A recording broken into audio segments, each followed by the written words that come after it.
ఒక ముఖ్యమైన వ్యక్తిని కలుసుకోవడానికి ఎన్నో మార్గాలు ఉండవచ్చు. సత్యాన్ని కనుగొనుటకు ఒకే మార్గం ఉంటుంది. అదే రాజమార్గం అంటారు. మనము సత్యాన్ని కనుగొనలేనంత కాలం మనము కలిగి ఉన్న అసత్యాన్ని సత్యం అని అనుకుంటూ ఉంటాం. దానిని అనుసరిస్తాం. ఒక నిజమైన వస్తువును పోలి ఎన్నో నకిలీ వస్తువులు కనబడుతూ ఉంటాయి. ఇదే నిజమైన వస్తువు అనుకుని నకిలీ వస్తువును తీసుకుని వెళ్తాం. నిజమైన వస్తువు నుండి వచ్చే సంతోషం, ఆనందం వేరుగా ఉంటుంది. నకిలీ వస్తువును తీసుకువెళ్ళి మనకు మనమే తృప్తి పొందుతూ ఉంటాం.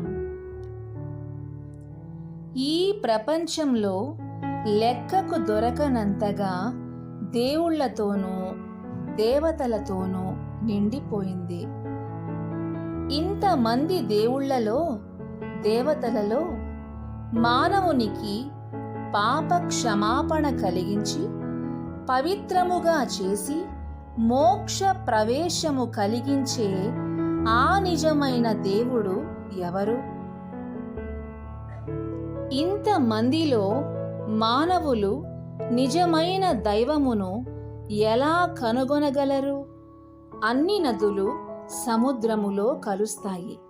అలాగే భక్తి మార్గాలన్నీ దేవుని యొద్దకే చేరుస్తాయనే మాటలు నిజమైన దైవ శాంతిని కలిగించవు. మానవులు ఇలా అన్వేషణ చేయాలి.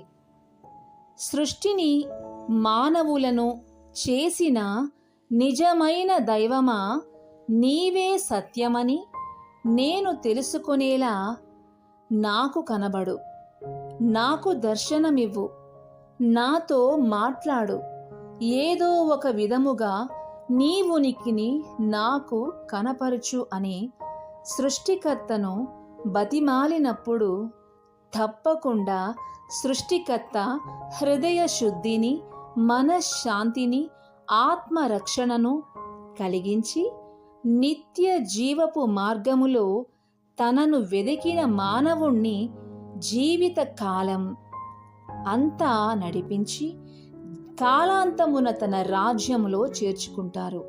యోహాను సువార్త 8వ అధ్యాయం 32వ వచనం.